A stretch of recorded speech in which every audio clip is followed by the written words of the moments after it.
जर एखाद्या लहान मुलाला जर आपण विचारलं ना की हे बाळ तुझी दिनचर्या काय रे, तू काय करतो, तो काय सांगतो, मी शाळेत जातो. ठीक आहे, शाळेत कशा करता जायचं, शिक्षण घेण्याकरता. तुम्ही तरी बोला बोला, शाळेत कशा करता जायचं, शिक्षण घेण्याकरता.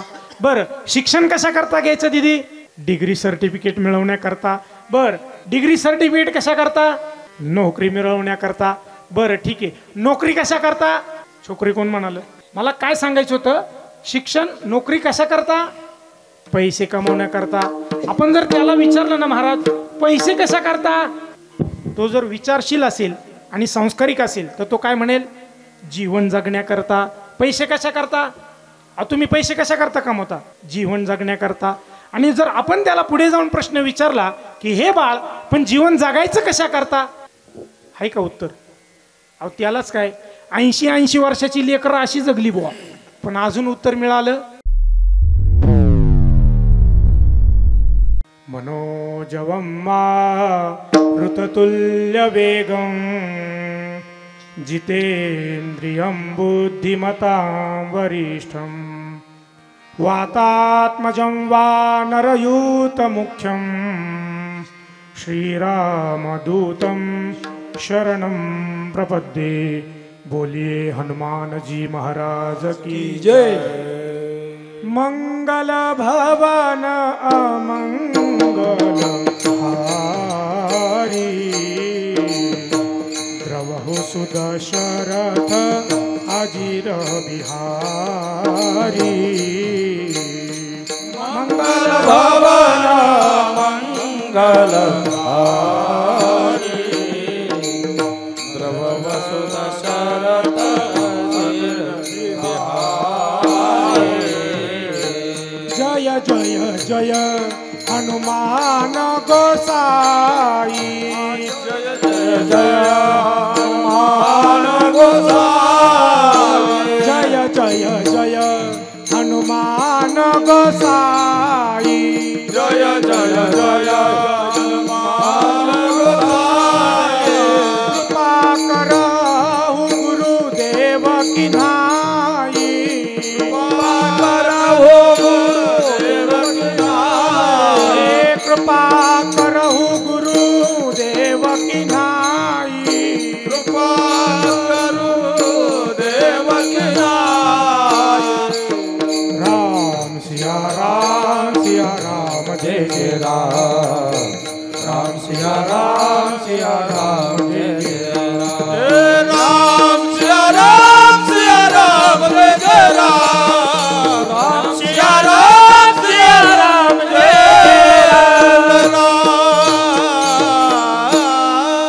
बोलिए प्रभु रामचंद्र भगवान की जय, बजरंग बली की जय. जय श्री राम, जय श्री राम. आता कसे सगळे जागे झाले.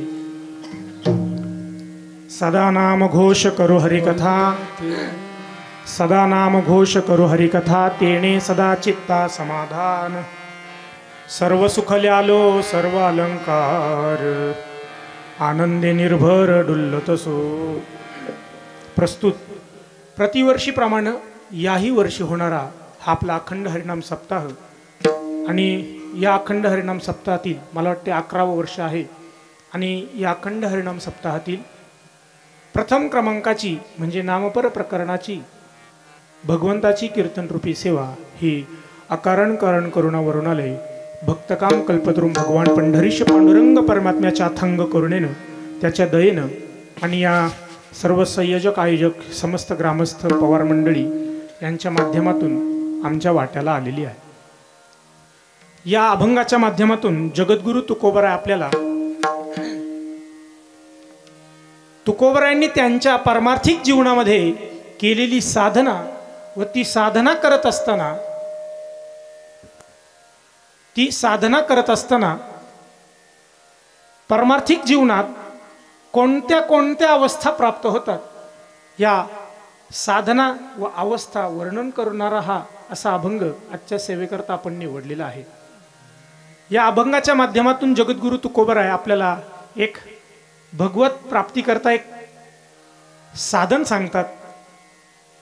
जे साधन त्यांनी केलेलं आहे आणि आधी केले मग सांगितले, असा जगद्गुरु तुकोबरायांचा अधिकार आहे.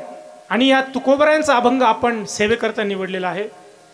तुकोबराय या अभंगाच्या माध्यमातून आपल्याला नामसाधना सांगत आहेत. मनुष्य जन्माला आल्यानंतर पारमार्थिक जीवन जगत असताना माईबाप आपल्याला भगवत प्राप्ती करायची आहे. आणि ती भगवत प्राप्ती कशा पद्धतीने आपण प्राप्त करावी, नवे नवे ती प्राप्त करत असताना आपल्याला कोणकोणत्या अवस्था प्राप्त होतात याचं वर्णन जगद्गुरु तुकोबरायांनी या अभंगाच्या माध्यमातून केलेलं आहे. अभंगाच्या प्रथम चरणामध्ये तुकोबराय म्हणतात की सदा नाम घोष करू हरी कथा, तेणे सदा चित्ता समाधान. जगद्गुरु तुकोबरायांकडे जर आपण सर्वांनी पाहिलं तर आपल्या लक्षात येईल की जगद्गुरु तुकोबराय हे सतत कायमस्वरूपी आपल्याला समाधानी असल्याचं दिसतं. तुम्ही तुकोबरायांचा फोटो किंवा मूर्ती पाहिलेली आहे का? मग तुकोबरायांकडे पाहिल्यानंतर तुम्हाला काय वाटतं? तुकोबराय समाधानी वाटतात की आपल्यासारखे तोंड पाडून वाटतात? समाधानी वाटतात की नाही? मग आपण तुकोबरायांनाच विचारलं पाहिजे की जगद्गुरु तुकोबराय तुम्ही सतत कायमस्वरूपी समाधानी आहात याचं मूळ कारण काय? तर जगद्गुरु तुकोबराय अभंगाच्या प्रथम चरणात म्हणतात सदा नाम घोष करू हरी कथा आणि तेणे सदा चित्ता समाधान. जगद्गुरु तुकोबरायांना समाधान कशामुळे प्राप्त झालं? तुकोबराय म्हणतात सदा नाम घोष करू, सदा हरिकथा करू. तुकोबराय म्हणतात आम्ही आमच्या जीवनामध्ये सतत भगवंताचं नामचिंतन केलं, भगवंताच्या नामाचा जयघोष केला, नवे नवे आम्ही भगवंताची हरिकथा केली आणि याच्यामुळे काय झालं? आमच्या जीवनामध्ये आम्हाला सतत समाधान प्राप्त झालं. ठीक आहे तुकोबराय, आम्हाला लक्षात आलं की भगवंताचं नामचिंतन हरिकथा केल्यामुळे तुम्हाला समाधान प्राप्त झालं, पण ते समाधान प्राप्त झाल्यानंतर तुम्हाला सुख मिळालं का हो? कारण सुख आणि समाधान हे जवळजवळ सारखेच वाटतात, पण सारखे नाही बरं का. ते समाधान वेगळं आणि सुख वेगळं. पण जगद्गुरु तुकोबराय तुम्हाला या नामचिंतनाचा परिणाम काय झाला? तर तुकोबराय सांगतात की भगवंताचं नामचिंतन जर सतत करत राहिलो आपण, म्हणजे सर्वच बरं का. तुकोबराय काय म्हटले? करू म्हटलेत, करा म्हटलेत का? व्याकरण समजतं ना तुम्हाला? सदा नाम घोष करू, करू हा शब्द लक्षात ठेवायचा. काय म्हटले? अहो बोला की. करू, करू म्हणजे काय? आपण सर्वजण मिळून करू, लक्षात येते ना? करा म्हटलं की विभक्त आलं आणि करू म्हटलं की सगळे मिळून. म्हणून तुकोबराय म्हणतात सदा नाम घोष करू हरी कथा आणि तेने सदा चित्ता समाधान. पण जर भगवंताचं नामचिंतन आपण सतत करत राहिलो तर काय होईल? तुकोबराय म्हणतात या भगवंताचं सतत नामचिंतन केल्यामुळे त्याचा परिणाम असा झाला की शब्दांच्या पलीकडे असणारा निर्गुण निराकार असणारा परमात्मा, आपण दररोज अभंगामध्ये म्हणतो ना सर्व सुखाचे आगर. अहो म्हणा ना पुढं, पाठ नाही का तुमचं? सर्व सुखाचे आगर बाप रखुमा देवीवर, सर्व सुखाचा आगर तो हा उभा विटेवर, सर्व सुखाचे आगर जणी म्हणे सर्व सुखाचे आगर म्हणे नरहरी. म्हणजे सर्व सुखाचा आगर असणारा तो भगवान परमात्मा जर आपण सतत नामचिंतन केलं तर तो आमच्या समोर सगुण साकार रूप घेऊन प्रकट होतो. आणि तो जसा प्रकट झाला, आता तो सर्व सुखाचे आगर आहे. आगर या शब्दाचा अर्थ समजतो का तुम्हाला? महिला मंडळ, आगर या शब्दाचा अर्थ कळतो का? अहो हाफ तिकीट आहे ना तुम्हाला? एसटीने प्रवास करता की नाही? मग एसटी बुथला गेल्यावर तिथं काय असतं? अहो आगर म्हणता की नाही त्याला? एसटीचा आगर का बरं? डेपो म्हणता का? बरं, डेपो तर डेपो. डेपोला दुसरा मराठी शब्द आहे आगर. आगर म्हणजे काय? ज्या ठिकाणी सगळ्या बस असतात आणि जिथून त्या बस निघतात त्या गोष्टीला काय म्हणतात? आगर. तसं आपण पंढरीश पांडुरंग परमात्म्याला काय म्हणालो? सर्व सुखाचे आगर. मग सगळ्या सुखाचा आगर कुठे? म्हणजे सुख कुठून निघतंय सगळं? अहो समजलं का? आणि मग तो भगवान परमात्मा जर आपल्या समोर प्रकट झाला तर आपल्याला सुख मिळेल की नाही? म्हणून तुकोबराय म्हणतात सर्व सुख ल्यालो आणि सर्व अलंकार. तुकोबराय म्हणतात की जणू काही त्या सुखाचे अलंकार आम्ही परिधान करून त्या भगवत नाम चिंतनामध्ये तल्लीन होऊन आनंदामध्ये डोलतोय. सर्व सुख ल्यालो सर्व अलंकार आणि आनंदे निर्भर डुल्लतसो. आता निर्भर या शब्दाचा अर्थ काय होतो? निर्भयपणे, म्हणजे भीतीरहित. आता हा भगवान परमात्मा सगळ्यांचा बाप आहे. कसा आहे? बाप आहे. तो काळाचाही बाप आहे. मग काळ आपल्यावर काही करू शकेल का? म्हणून जगद्गुरु तुकोबराय म्हणतात सर्व सुख ल्यालो सर्व अलंकार आणि आनंदे निर्भर डुल्लतसो. निर्भयपणे आनंदामध्ये आम्ही डुलतोय. पण कशाच्या जीवावर? सदा नाम घोष, हे विसरायचं नाही. सदा नाम घोष करू हरिकथा. जर सतत नामचिंतन केलं, सतत भक्ताचं चिंतन, हरिभक्ताचं चिंतन केलं तर काय होतं? हे एवढं होतं बरं का. ह्या अवस्था आहेत, ह्या अवस्था आहे, एक एक अवस्था आहे. त्याच्या पुढे जगद्गुरु तुकोबराय म्हणतात की या भगवान परमात्म्याचा आम्ही सतत नामोच्चार केला, नामचिंतन केलं, नवे नवे हरीची कथा केली आणि याच्यामुळे काय झालं मायबाप? काय झालं? तिसरं चरण काय? तुकोबराय म्हणतात की या भगवंतांच्या नामचिंतनामध्ये आम्ही एवढं तल्लीन झालो, या हरिकथेमध्ये आम्ही एवढं गुंग झालो की आम्ही कोण आहोत, आम्ही कुठे आहोत याचं सुद्धा आम्हाला भान राहिलं नाही. असं होतं का आपल्याला? अहो बोला ना, आपण तेवढं नामचिंतन करतच नाही. तुकोबरायांनी एवढं काही नामचिंतन केलं का या भजनामध्ये ते कुठे आहेत, आपण कोण आहे याचा सुद्धा त्यांना विसर पडला. असो ऐसा कोठे आठवची नाही आणि देहीच विदेही भोगोदशा. म्हणजे देहामध्ये असताना सुद्धा परमार्थामध्ये विदेही अवस्था प्राप्त होते. हे जगद्गुरु तुकोबरायांनी अनुभवातून सांगितलं. तुकोबराय म्हटलं, काय म्हटले तुकोबराय? देहीच विदेही भोगोदशा. पण देहीच विदेही भोगोदशा केव्हा प्राप्त झाली? बोला ना. सदा नाम घोष करू हरिकथा तेने सदा चित्ता. आता तुमचा अभंग जर पाठ नसेल तर याकरता मी वारंवार तुम्हाला म्हणायला सांगतोय. याचं पुढं मी तुम्हाला कारणही सांगतो. जर तुमच्या मुखातून या संतांचे शब्द जर बाहेर आले तर तुम्हाला काय कारण फायद्याशिवाय आपण कोणती गोष्ट करत? बोला ना, फायद्याशिवाय आपण कोणती गोष्ट करत? अहो सप्ताला जर जेवण नसेल तर मांडवात 50 लोक राहू की नाही सांगता येत. खरं आहे की नाही? अहो खरं आहे की नाही? अहो मी तुमच्याच गावचा आहे, मला माहिती ना, अनुभव आहे की नाही. मला आपल्या गावचाच अनुभव सांगणार आहे मी, बाहेरचा नाही सांगणार. त्याच्यामुळं तुम्ही बोलत चला. काय आहे, मी तुमच्याच गावचा आहे, मी तुमच्या लेकरासारखं आहे. त्याच्यामुळं लेकरू आपल्या पुढं जरी बोबडं बोललं तरी आईवडील काय करतात? गोड वाटतं की नाही त्यांना? मग तुम्हाला गोड वाटणारच आहे. फक्त तुम्ही काय करा? बोलत चला. आपण आपला संवाद करू. कीर्तन म्हणजे काय? वक्ता आणि श्रोता यांच्यातला संवाद झाला ना एकदा, मग काय होतं? कीर्तन हा एकट्याचा खेळ नाही. जर खरं सांगा, मी कंबर बांधली, फेटा बांधला, मस्त मेकअप बिकअप करून आलो आणि एकटाच इथं उभं राहिलो, तुम्ही कुणी चाले नाही, मग कीर्तन होईल का? हे टाळकरी गायक वादक जर कुणी चालले नाही, मला कोणी विचारेल का? अजिबात नाही विचारणार. मग तुमच्याशिवाय किंमत आहे काय कीर्तनाला? बोला ना. तुमच्यामुळं नाही, सगळ्यांमुळं म्हणा ना. सगळ्यांमुळं किंमत आहे कीर्तनाला. म्हणून काय करा? बोलत चला.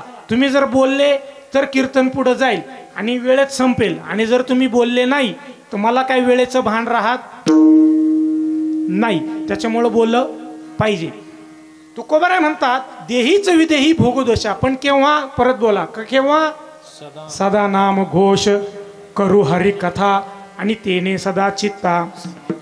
शेवटच्या चरणामध्ये जगद्गुरु तुकोबराय म्हणतात, तुका म्हणे आम्ही झालो अग्निरूप आणि लागो नेदू पाप पुण्यांगा. तुकोबराय अग्निरूप झाले म्हणजे काय झाले?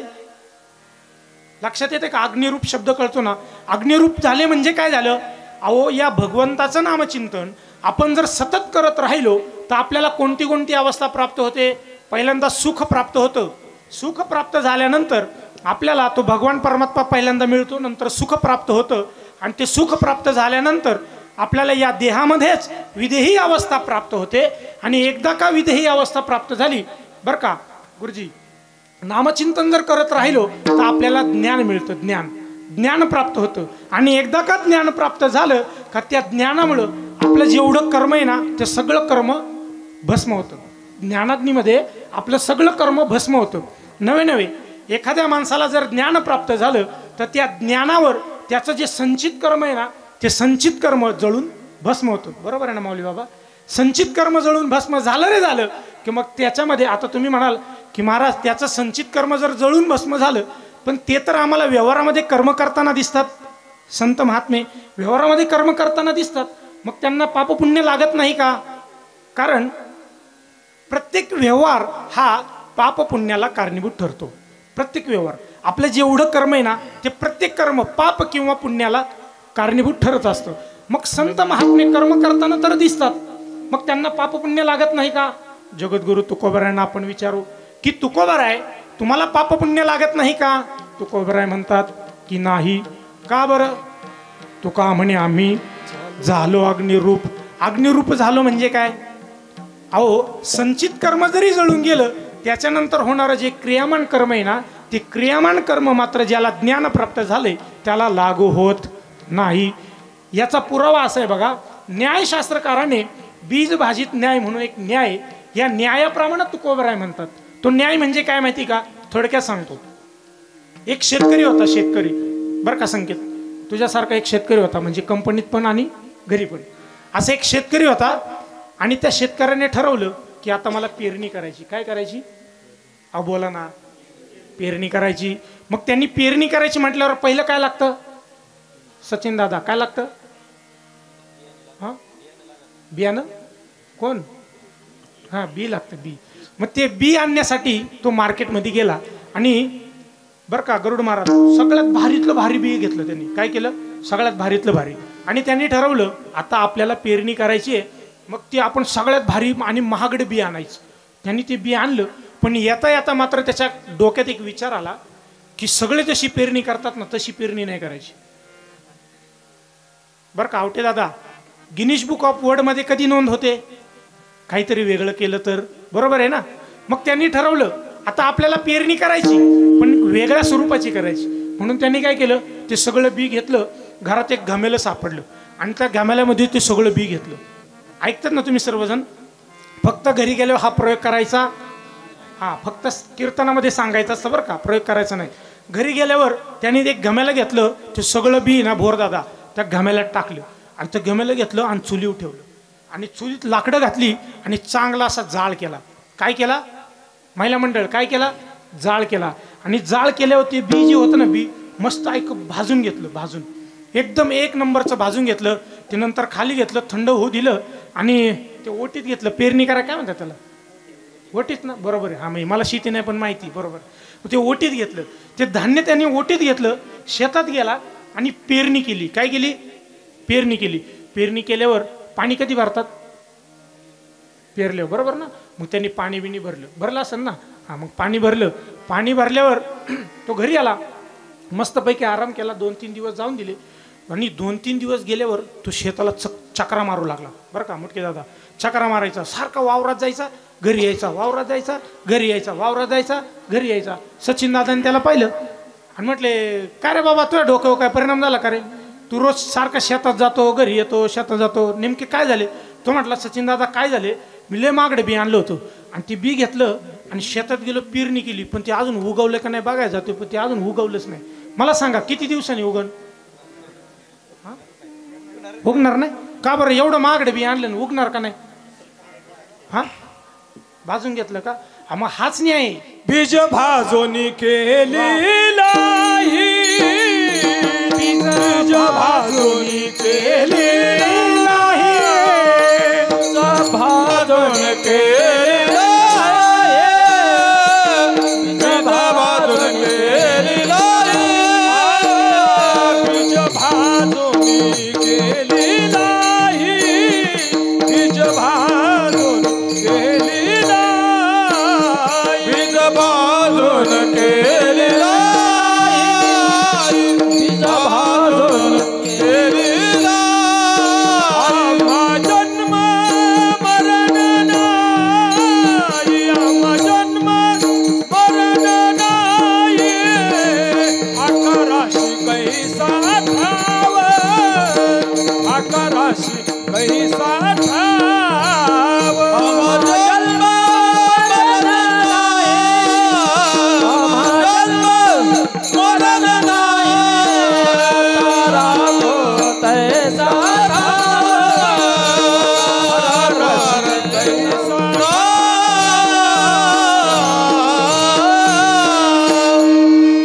भाजोनी केलेलाही आम्हा जन्म मरण.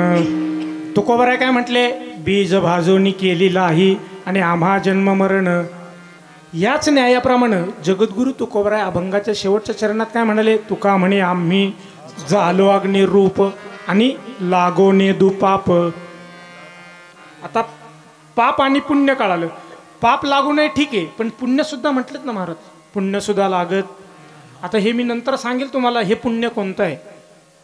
पाप समजलं आपल्याला, पण पुण्य कोणतं आहे जे तुकोबराय म्हणतात ते सुद्धा लागत नाही. हे केव्हा घडलं? बोला ना, केव्हा घडलं? सदा नाम घोष करू हरिकथा तेने सदा चित्ता समाधान. अभंगाचा असा आपण सरळ अर्थ पाहण्याचा प्रयत्न केला. विठोबा रखुमाये विठोबा रखुमाये रखुमाये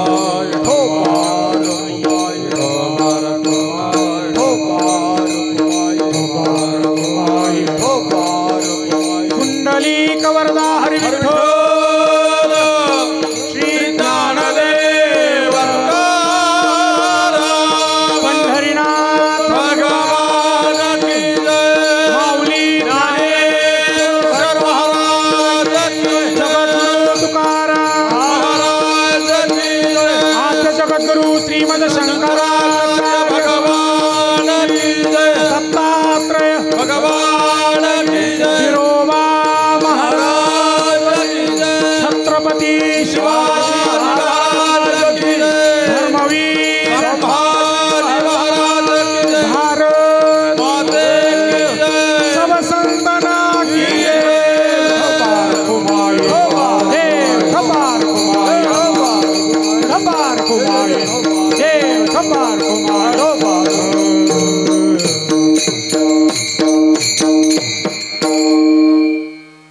वा वा, आता कसं फ्रेश वाटलं की नाही? सदा नाम घोष करो हरिकथा तेने सदा चित्ता समाधान. सर्व सुख ल्यालो सर्व अलंकार आनंदे निर्भर डुल्लत सो.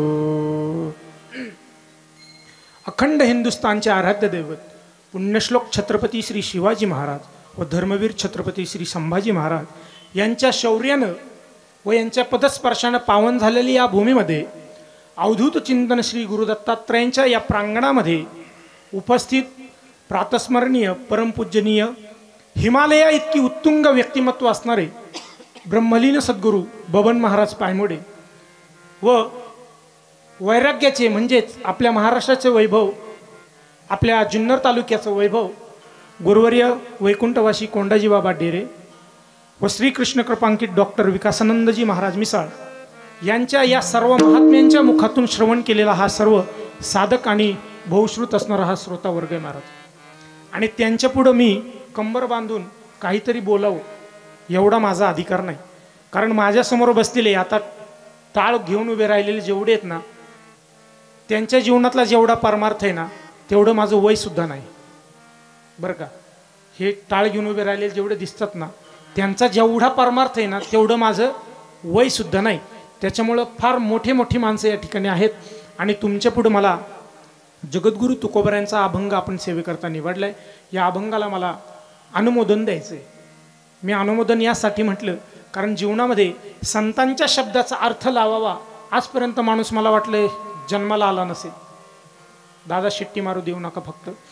याचं कारण आहे बघा, कारण साधू संतांचे शब्द हे सामान्य शब्द नाहीत. सगळ्यांनी लक्षपूर्वक ऐका. चिंतन आपल्याला फार थोड्या वेळेत करायचे आणि फार चिंतन करण्यासारखं आहे. साधू संतांचे शब्द हे सामान्य नाहीत. ज्ञानोबराय म्हणतात ना, तयाचे पिसाट शब्द सुखे म्हणो येती वेद. ज्ञानोबराय काय म्हणाले? तयाचे पिसाट शब्द सुखे म्हणो येती वेद. प्रत्यक्षात वेद आहे, वेद. साधू संतांचे शब्द म्हणजे काय आहेत? काय अहो बोला ना, काय आहेत? वेद आहेत. याच्या पुढे जाऊन ज्ञानोबराय म्हणतात, येथे वेद मुके झाले मन पवन पांगुळले आणि राती विन मावळले रविशशी. ज्ञानोबराय म्हणतात की हे फक्त वेदच आहेत असं नाही, की साधू संतांच्या शब्दामध्ये शब्दांपुढे हे वेद सुद्धा मुके होतात. काय होतात? आता वेद काय साधे आहेत का? पण ते वेद सुद्धा साधू संतांच्या शब्दापुढे मुके होतात. मग या साधू संतांच्या शब्दाची उंची किती असेल बघा. बरोबर आहे ना. आता परवा दिवशीच गीता जयंती होऊन गेली. बरोबर आहे ना. एकादशीला गीता जयंती होऊन गेली.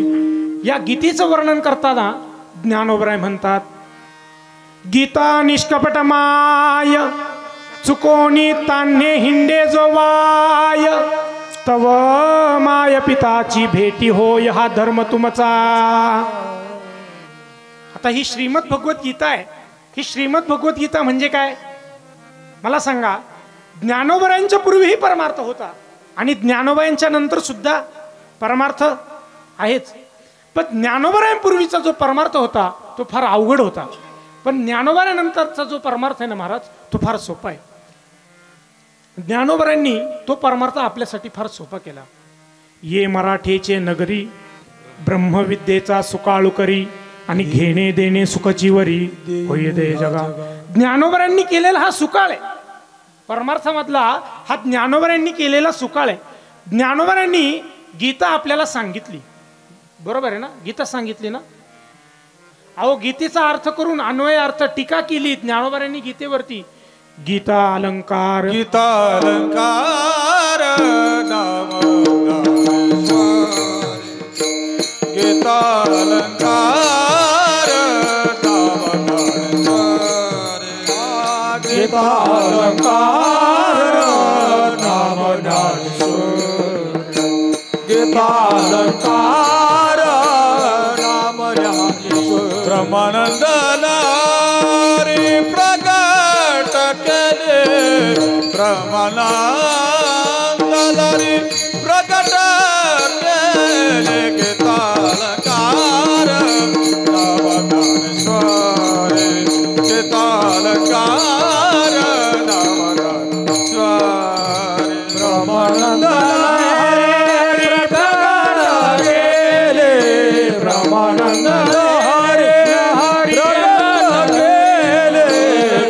अलंकार नाम ज्ञानेश्वरी गीता अलंकार नाम ज्ञानेश्वरी. गीता अलंकार नाव ज्ञानेश्वरी. ज्ञानोबरायांनी आपल्यासाठी हा परमार्थ सोपा केलाय. आणि त्या गीतेचं वर्णन करताना ज्ञानोबराय काय म्हणाले, गीता निष्कपट माय चुकोनी तान्हे हिंडे जो वाय. आता या ठिकाणी भरपूर माय बसलेले आहेत. माय मावल्यांनो मला खरं सांगा, आईचं हृदय कपटी असतं का हो? तुम्ही आईच आहात ना, बोला बरं, आईचं हृदय कपटी असतं का? मग ज्ञानोबराय तर म्हणालेत गीता निष्कपट माय.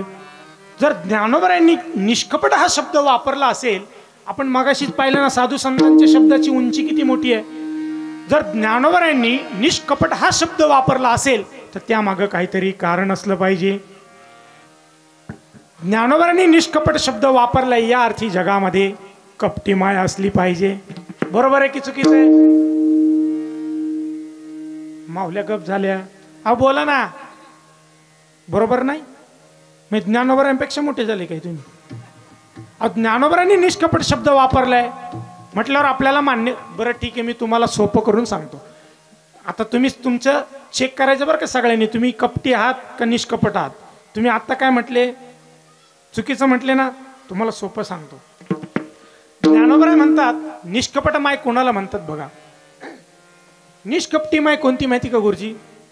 ज्या मायला आपल्या लेकरानं माळ घातलेली आवडत नाही, ज्या मायला आपल्या लेकरानं कीर्तनात टाळ घेऊन उभं राहिलेलं आवडत नाही, ज्या मायला आपल्या लेकरानं हरिपाठाला गेलेलं आवडत नाही, आणि ज्या मायला आपल्या मुलानं किंवा आपल्या लेकरानं संपूर्ण केलेला परमार्थच आवडत नाही, ती माय कशी आहे?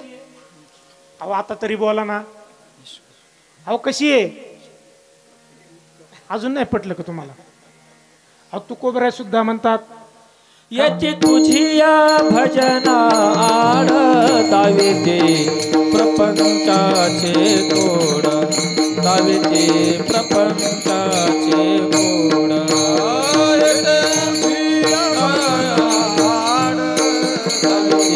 प्रपंचाचे गोड, तावे प्रपंचाचे गोड. कनिष्ठे रुचे ठेवून कोण उभे ठेवले मान देखत नाड कळत से येती तुझिया भजन आड येतिया तुझिया भजन आड तविते प्रपंचाचे गोड तविते प्रपंचाचे गोड अजून तुकोबराय म्हणतात, काय करू पोरा लागली शेत चट आणि धरी वाट देवळाची. तुकोबराय म्हणतात, काय करू पोरा, शब्द कळतात ना, लागली शेत चट आणि धरी वाट देवळाची. आमचे कुळे नव्हते आईसे आणि हेची पिसे निवडले. तुकोबराय म्हणतात, याचं वर्णन करतात तुकोबराय, अहो आमच्या कुळात एकही असा कोणी परमार्थिक नव्हता, हाच कुठून टाळकुट्या जन्माला आलाय आणि निस्ता भजनाला जातो. तुकोबरायांनी वर्णन केले. ही माय कपटी आहे. हे सुद्धा तुम्हाला जर पटलं नसेल तर अजून एक छोटंसं उदाहरण तुम्हाला सांगतो. दुपारचे 12 वाजले होते आणि एक पटांगण होतं, पटांगण, आणि त्या पटांगणामध्ये 25 लेकरं उन्हात खेळत होती आणि दुपारचे 12:30-1 वाजले होते. कडाक्याचं ऊन होतं आणि त्या उन्हामध्ये 25 लेकरं खेळत होती आणि एक माय पाणी आणण्याकरता हंडा घेऊन निघाली. जुना काळ होता, आपल्या नदीवरून पाणी आणायला लागायचं. ती पाणी आणण्याकरता निघाली आणि जाता जाता तिने मात्र एक नजर फिरवली. या लेकरांमध्ये आपलं कोणी लेकरं दिसतंय का? काय केली? नजर फिरवली. आणि जशी नजर फिरवली त्या मायला बरोबर तिचं लेकरू बोला ना दिसलं. आणि जसं दिसलं ती माय धावत धावत गेली, आपल्या लेकराला अशी कॉलर धरली आणि अशी खाड देशी कानाखाली दिली आणि पोराला वडत वडत घरी आणलं. आणि घरी आणलं असं ढकलून दिलं कोपऱ्यात आणि आपलं काम करू लागली. ते पोरग बिचार रडत होतं आणि रडता रडता मग त्या पोराने काय केलं, आपल्या आईच्या जवळ गेलं आणि आईला म्हणालं, माय मला तू काहून मारलं, मला तू काहून मारलं, मला रडत रडत इथपर्यंत तू ओढत ओढत येऊन आली, का बरं मारलं? त्या आई म्हणाली, अरे बाळ्या तुला किती वेळा सांगितलं ते उन्हात खेळू नको, घरात ये. तू म्हटलं माय पण उन्हात खेळल्याने काय होतं का? ते म्हणले उन्हात खेळल्यावर मरत नाही तर काय होतंय? मरशील की, उन्हात कशाला खेळतो? ते लेकरू म्हणालं, माय ठीक आहे मला कळलं उन्हात खेळल्यावर लेकरू मरतं हे मला कळलं, पण तिथं आम्ही सगळे 25 जण खेळत होतो, तुम्हाला एकट्याला आणलं, त्या 24 जणांचं काय? आता तुम्ही सांगा, ते 24 मारायचे नाही का? मग मायनी कोणाला आणलं? मग ही माय कपटी आहे हे ज्ञानोबराय सांगतात. गीता निष्कपट माय, गीता ही निष्कपट माय आहे. ती चांगल्यालाही जवळ करते आणि वांगल्यालाही जवळ करते. नवे नवे तो जरी परमार्थिक नसला, तो कोणत्या जातीचा आहे, तो कोणत्या धर्माचा आहे, तो कोणत्या पंथाचा आहे, तो कोणत्या देशातला आहे, तरी सुद्धा सगळ्यांना एकच मार्ग दाखवते. ती कोण? गीता. म्हणून ज्ञानोबराय म्हणतात, गीता निष्कपट माय. मी एवढा प्रपंच कशा करता वाढवला, हे साधू संतांचे शब्द आहेत. आणि या साधू संतांच्या शब्दाला आपल्याला अनुमोदन द्यायचंय, अर्थ करता येणार नाही. इतकं पवित्र जीवन हे साधू संतांचं आहे. इतकं पवित्र आणि श्रेष्ठ जीवन हे साधू संतांचं आहे. का बरं साधू संतांचं आहे? ज्या संतांनी हा समाज मिळवला, जुळवला आणि सांभाळला. परत ऐका, हा समाज ज्या संतांनी मिळवला, जुळवला आणि सांभाळला, त्या संतांचा या विश्वावरती फार मोठा उपकार आहे. मुटके दादा, ह्या संतांचा या विश्वावरती फार मोठा उपकार आहे. तुकोबरा सुद्धा या उपकाराचं वर्णन करताना म्हणतात ना, केले उपकार सांगो काय, केले उपकार सांगो काय, पापन करी ऐसी माया, पापन करी ऐसे माया, धर्मे त्यांचे देखिले पाय, देखिले पाय, दिले अभय अक्षय दानगा, दिले अभय अक्षय दानगा, अभय अक्षय दानगा, दिले अभय अक्षय दानगा. केले उपकार सांगो काय, बाप न करी ऐसी माय. आपले आईवडील सुद्धा करणार नाहीत एवढे उपकार साधू संतांनी आपल्यावर केलेत. मग कधी तुमच्या मनामध्ये विचार आला नाही का, ज्या साधू संतांनी आपल्यावर एवढे मोठे उपकार केलेत त्यांच्या ऋणातून आपण उतराई व्हायला पाहिजे? कधीतरी प्रयत्न करायला नको का? ज्या साधू संतांनी आपल्याला एवढे मोठे उपकार आपल्यावरती केलेत त्या साधू संतांच्या ऋणातून उतराई व्हायला नको का? उतराई व्हायला पाहिजे. मग आपण काय केल्यानंतर आपण त्यांच्या ऋणातून उतराई होऊ? ठेविता हा पायी जीव थोडा, जीव थोडा, ठेविता हा पायी जीव थोडा, जीव थोडा, ठेविता पायी जीव थोडा, ठेविता पायी जीव थोडा.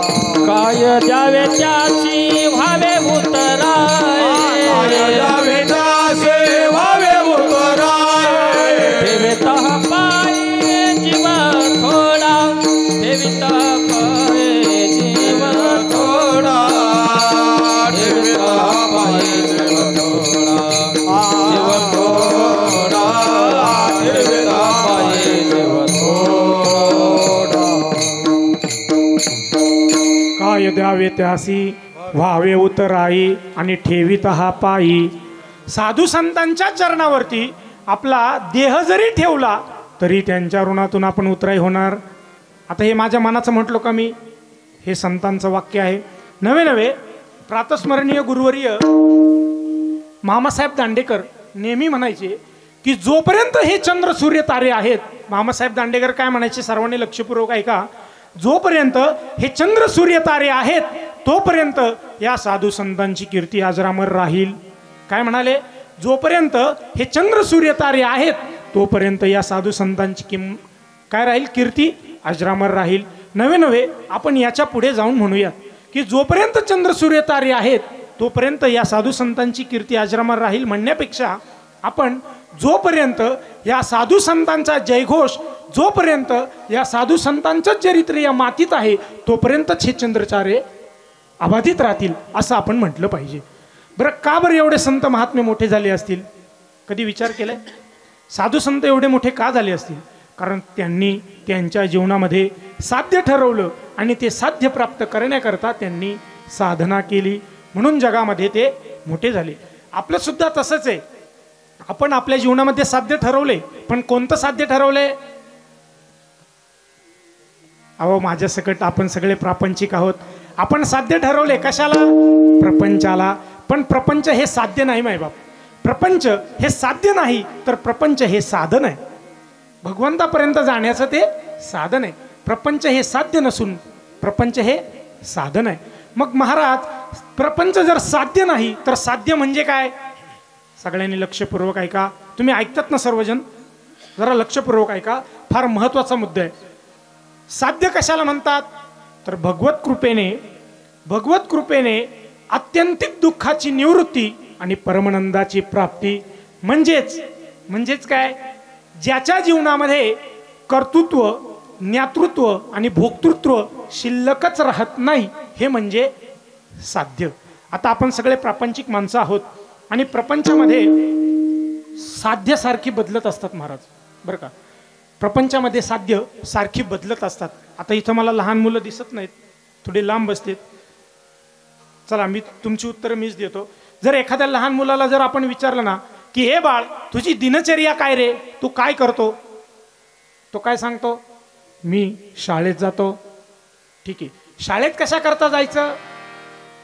शिक्षण घेण्याकरता. अहो तुम्ही तरी बोला, शाळेत कशा करता जायचं? शिक्षण घेण्याकरता. बरं, शिक्षण कशा करता घ्यायचं दीदी? डिग्री सर्टिफिकेट मिळवण्याकरता. बरं, डिग्री सर्टिफिकेट कशा करता? नोकरी मिळवण्याकरता. बरं ठीक आहे, नोकरी कशा करता? छोकरी कोण म्हणाल? छोकरी नाही, पहिले अहो मारवाडीमध्ये एक म्हणे, जिसके पास नानू छे वो शानू छे, जिसके पास नानू छे वो शानू छे, नानू नथी तो मूर्ख छे. कळलं का नाही? अहो जिसके पास नानू छे वो शानू छे, नानू नथी तो मूर्ख छे. अहो कळलं का नाही अजून? अहो ज्याच्या का पैसे तोच शान आहे, ज्याच्या का पैसे नाही तो, ते तुम्ही म्हणा, मी म्हणणार नाही. मला काय सांगायचं होतं, शिक्षण नोकरी कशा करता, पैसे कमवण्याकरता. आपण जर त्याला विचारलं ना महाराज पैसे कशा करता, तो जर विचारशील असेल आणि संस्कारिक असेल तर तो काय म्हणेल, जीवन जगण्याकरता. पैसे कशा करता, तुम्ही पैसे कशा करता कमवता, जीवन जगण्याकरता. आणि जर आपण त्याला पुढे जाऊन प्रश्न विचारला की हे बाळ पण जीवन जगायचं कशा करता, आहे का उत्तर? अहो त्यालाच काय 80 वर्षाची लेकरं अशी जगली बुवा, पण अजून उत्तर मिळालं. पण साधू संतांच्या जीवनामध्ये एकच साध्य आहे, ते म्हणजे भगवत प्राप्ती. कायमी उद्धार पावेना, कायमी उद्धार पावेना, काय कृपा करील नारायण, काय कृपा करील नारायण. ऐसे तुम्ही सांगा संत जन, ऐसे तुम्ही सांगत भजन. कलान चित्त माझे, काय खंडायला कर्मा, काय खंडायला कर्मा. कर समाधान